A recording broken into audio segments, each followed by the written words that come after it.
أعوذ بالله من الشيطان الرجيم.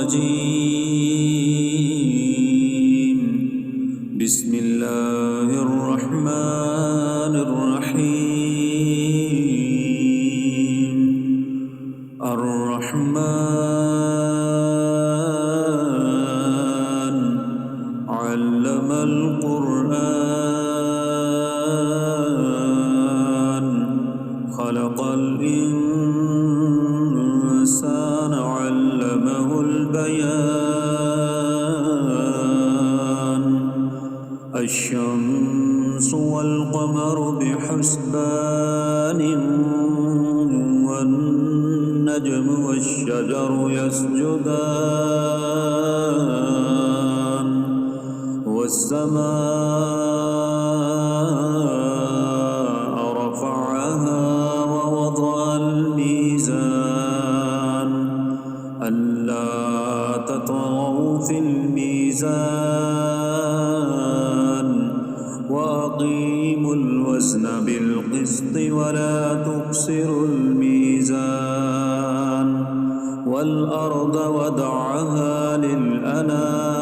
للأنام فيها فاكهة والنخل ذات الأكمام والحب ذو العصف والريحان فبأي آلاء ربكما تكذبان خلق الإنسان من صلصال كالفخار وخلق الجان من مارج من نار فبأي آلاء ربكما تكذبان رب المشرقين ورب المغربين فبأي آلاء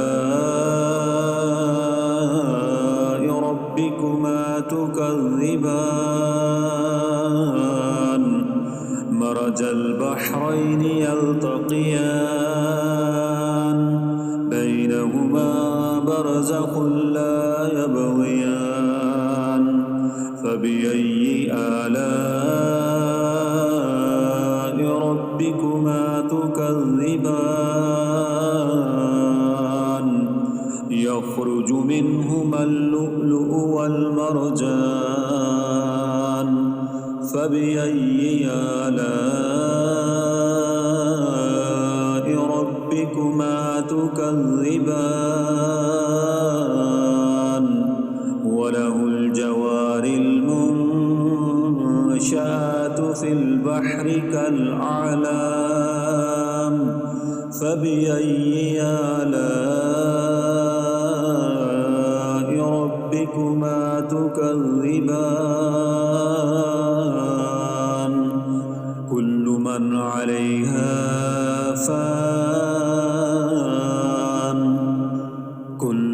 عليها فان ويبقى وجه ربك ذو الجلال والإكرام فبأي آلاء ربكما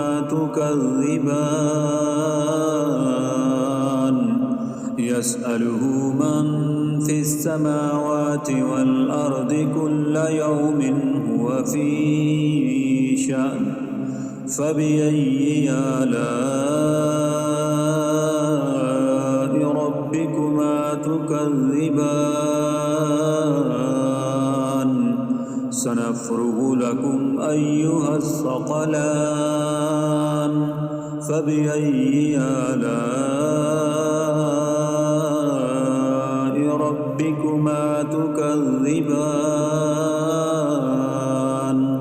يا معشر الجن والإنس للناس إن استطعتم أن تنفذوا من أقطار السماوات والأرض فانفذوا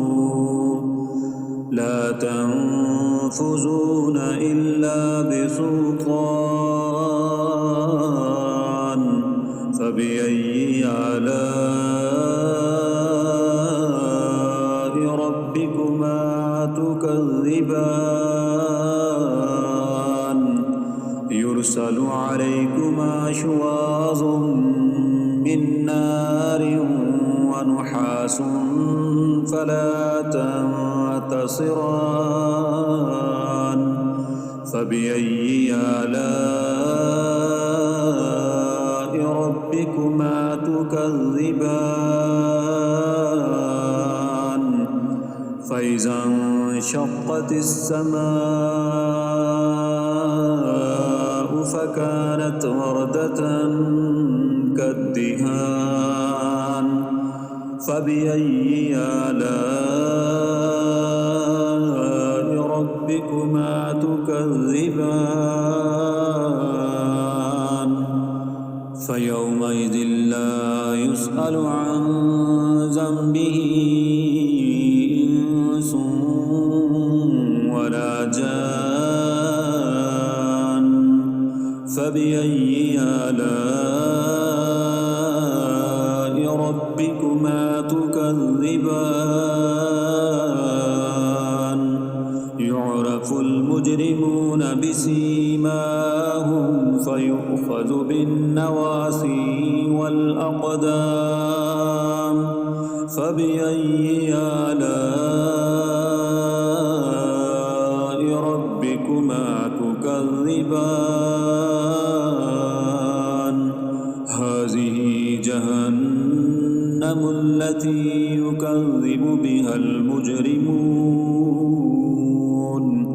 يطوفون بينها وبين حميم آن فبأي آلاء ربكما تكذبان ولمن خاف مقام ربه جنتان فبأي آلاء ربكما تكذبان ذواتا أفنان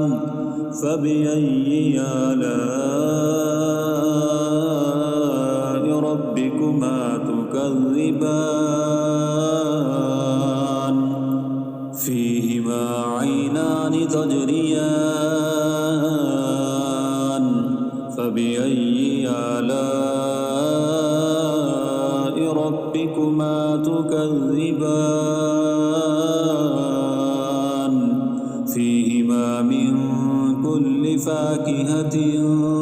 زوجان فبأي آلاء ربكما تكذبان متكئين على فرش بطائنها من استبرق وجنى الجنتين دان فبأي آلاء ربكما تكذبان فيهن قاصرات الطرف لم يطمثهن إنس قبلهم ولا جان فبأي آلاء ربكما تكذبان كأنهن الياقوت والمرجان فبأي آلاء ربكما تكذبان هل جزاء الإحسان إلا الإحسان فبأي آلاء ربكما تكذبان ومن دونهما جنتان فبأي آلاء ربكما تكذبان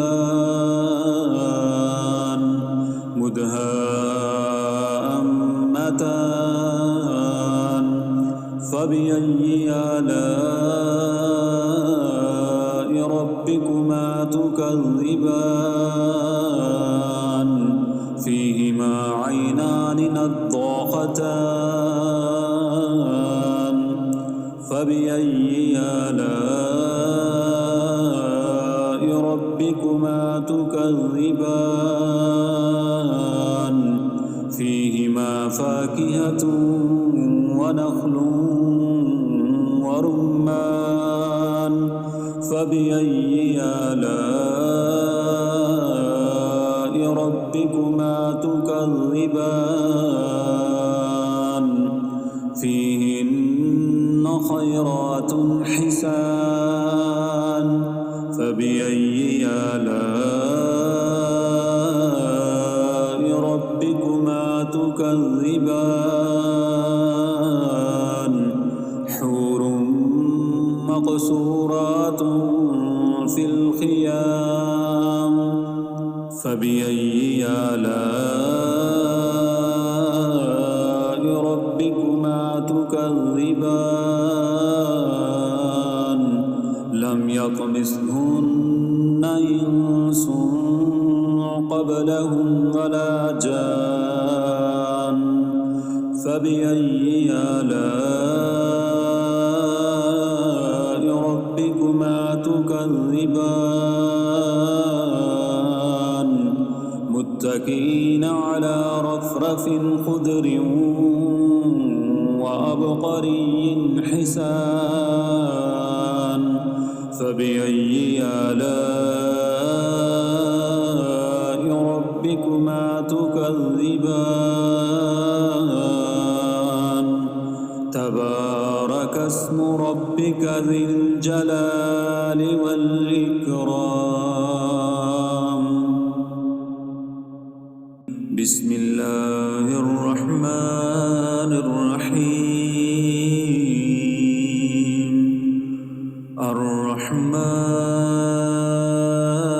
الرحمن علم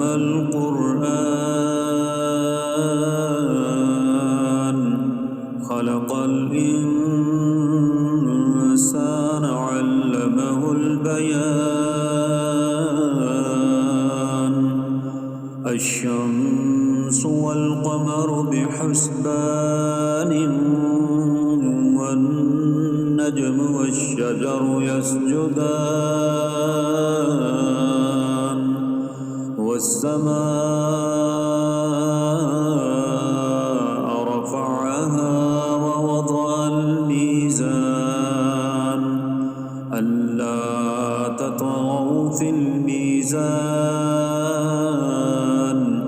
وأقيموا الوزن بالقسط ولا تخسروا الميزان والأرض وضعها للأنام فيها فاكهة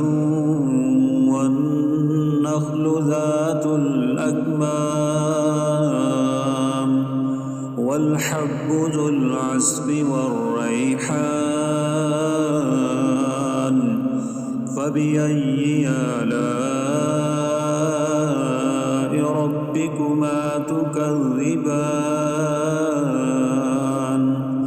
خلق الإنسان من صلصال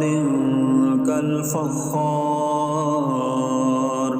وخلق الجان من مارج من نار فبأي آلاء ربكما تكذبان رب المشرقين ورب المغربين فبأي آلاء ربكما تكذبان مرج البحرين يلتقيان بينهما برزخ لا يبغيان فبأي آلاء ربكما تكذبان يخرج منهما اللؤلؤ والمرجان فبأي آلاء ربكما تكذبان وله الجوار المنشآت في البحر كالأعلام فبأي آلاء ربكما تكذبان كل من عليها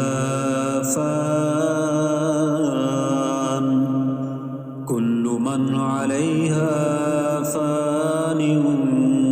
ويبقى وجه ربك ذو الجلال والإكرام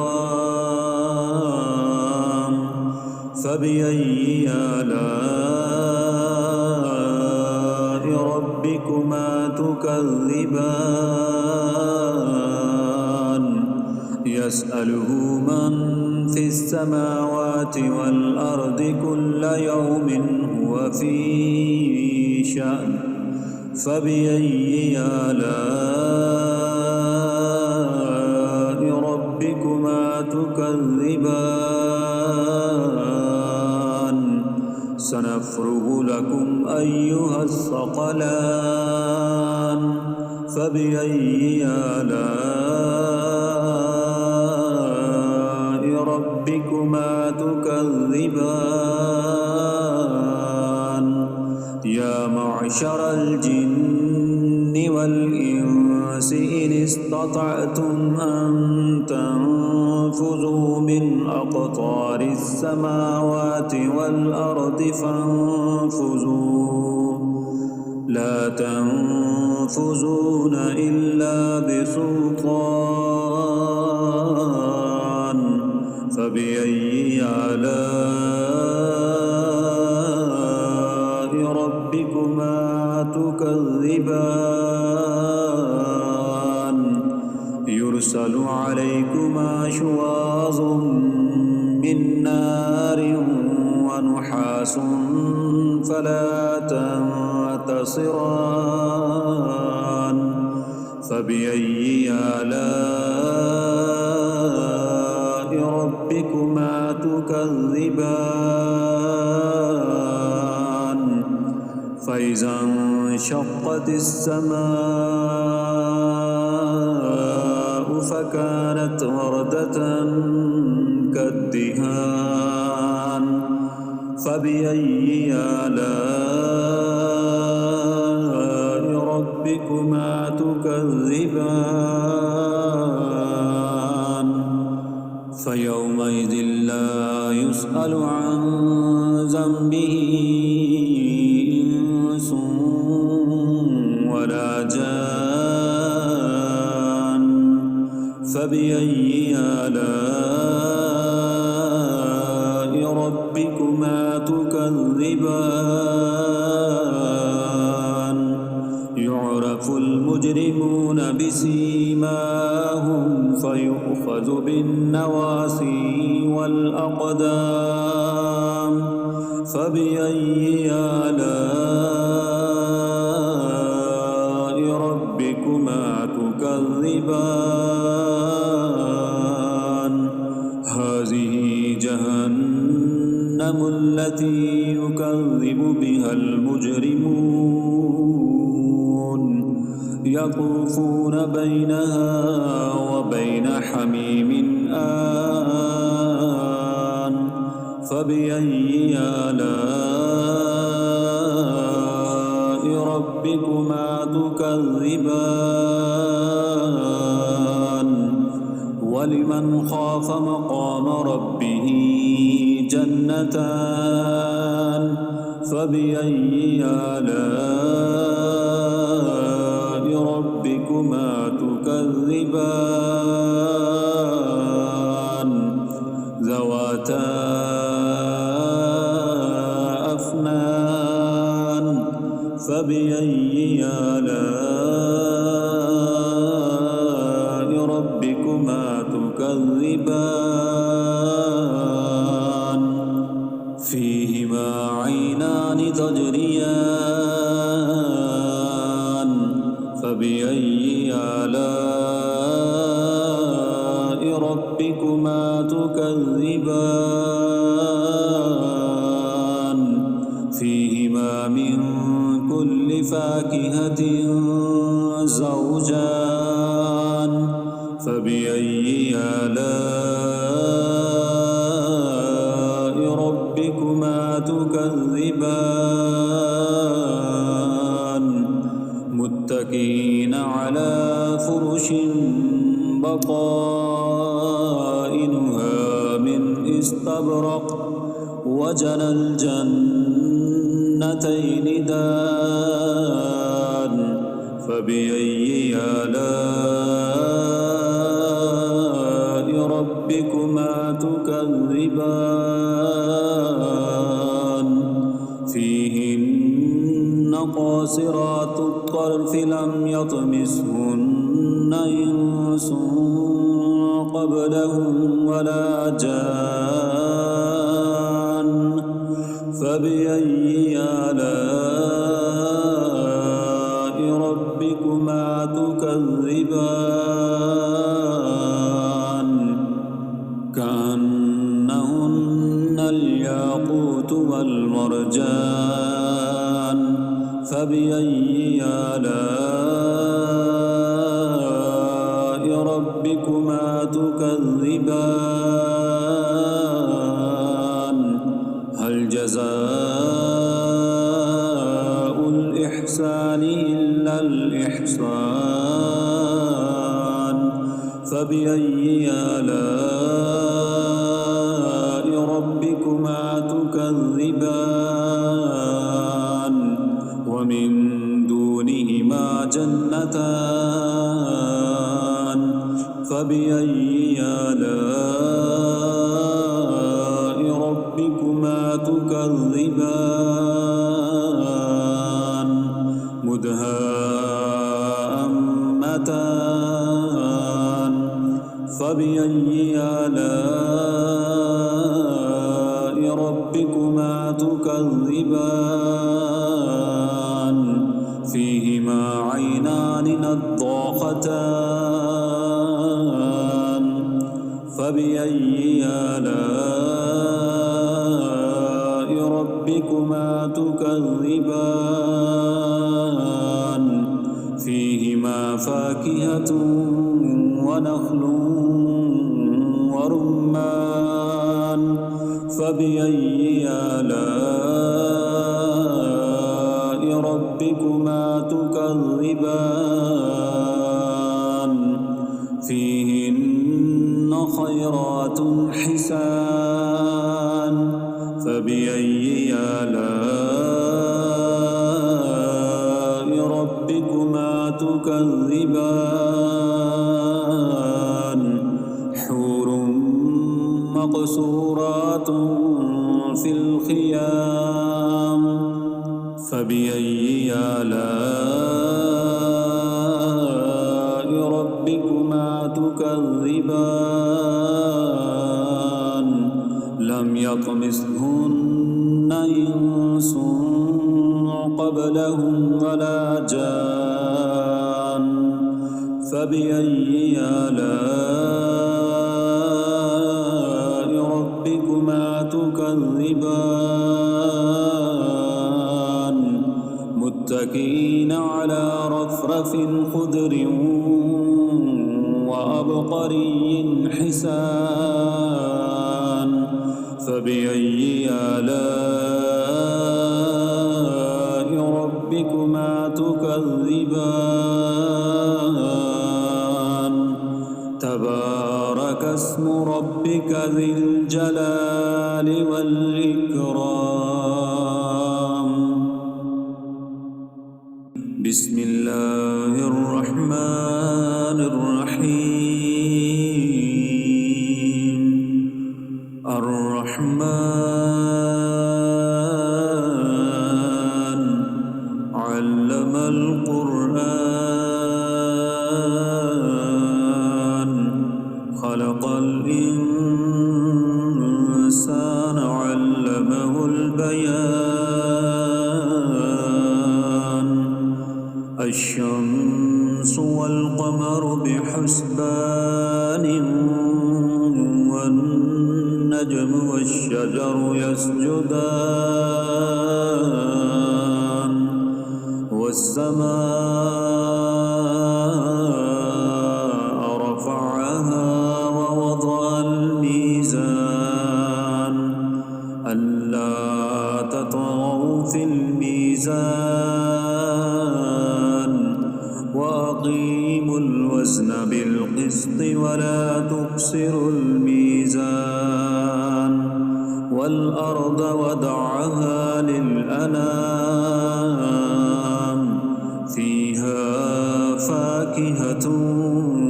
والنخل ذات الأكمام والحب ذو العصف والريحان. فبأي آلاء ربكما تكذبان. خلق الإنسان من صلصال كالفخار وخلق الجان من مارج من نار. فبأي آلاء ربكما تكذبان.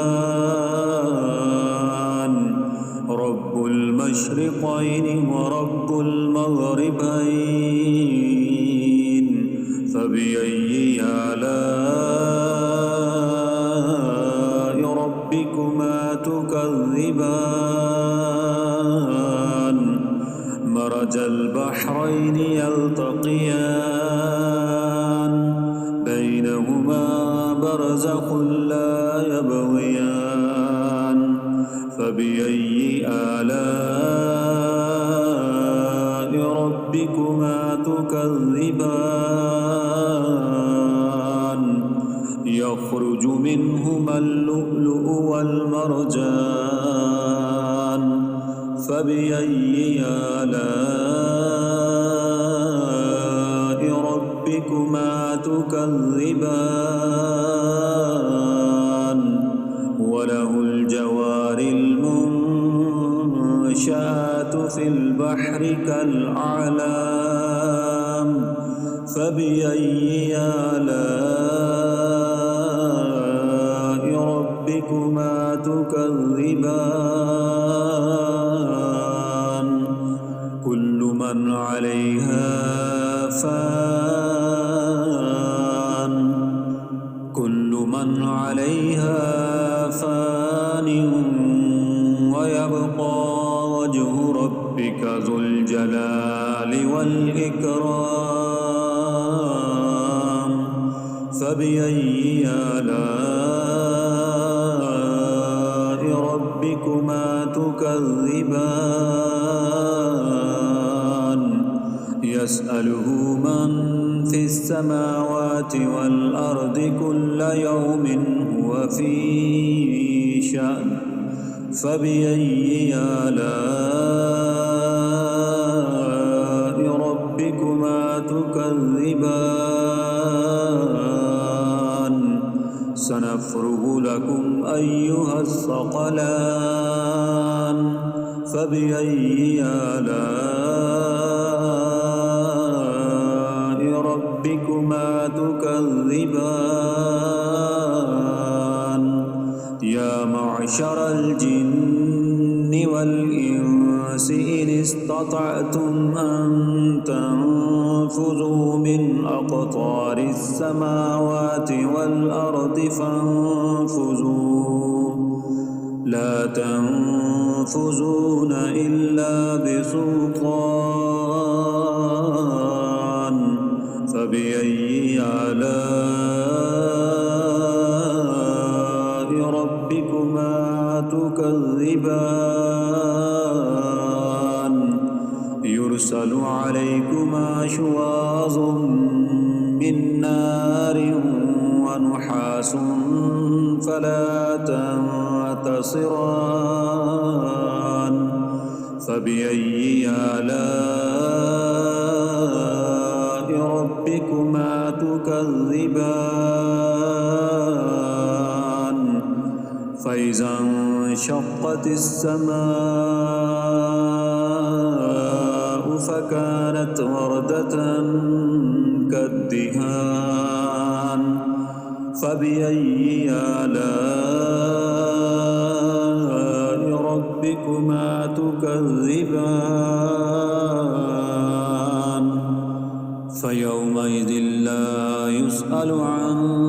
ذنبه إنس ولا جان فبأي آلاء ربكما تكذبان يعرف المجرمون بسيماهم فيؤخذ بالنواصي والأقدام فبأي آلاء ربكما تكذبان هذه جهنم التي يكذب بها المجرمون يطوفون بينها وبين حميم آن فبأي آلاء ربكما تكذبان ولمن خاف مقام ربه جنتان فبأي آلاء ربكما تكذبان ذواتا أفنان فبأي آلاء ربكما تكذبان فيهما عينان تجريان فبأي آلاء ربكما تكذبان فيهما من كل فاكهة زوجان فبأي آلاء ربكما تكذبان متكئين على فرش بطائنها من استبرق وجنى الجنتين دان فبأي آلاء ربكما تكذبان فيهن قاصرات الطرف لم يطمثهن إنس قبلهم ولا جان فبأي آلاء ربكما تكذبان كأنهن الياقوت والمرجان فبأي آلاء ربكما تكذبان هل جزاء الإحسان إلا الإحسان فبأي آلاء ربكما تكذبان ومن دونهما جنتان فبأي آلاء ربكما تكذبان مدهامتان فبأي آلاء ربكما تكذبان فيهما عينان نضاختان فبأي آلاء ربكما تكذبان فيهما فاكهة ونخل ورمان فبأي آلاء ربكما تكذبان فيهن خيرات حسان فبأي آلاء ربكما تكذبان حور مقصورات في الخيام فبأي آلاء ربكما تكذبان لم يطمثهن إنس قبلهم ولا جان فبأي آلاء ربكما تكذبان متكئين على رفرف خضر وعبقري حسان فبأي آلاء ربكما تكذبان تبارك اسم ربك ذي الجلال والإكرام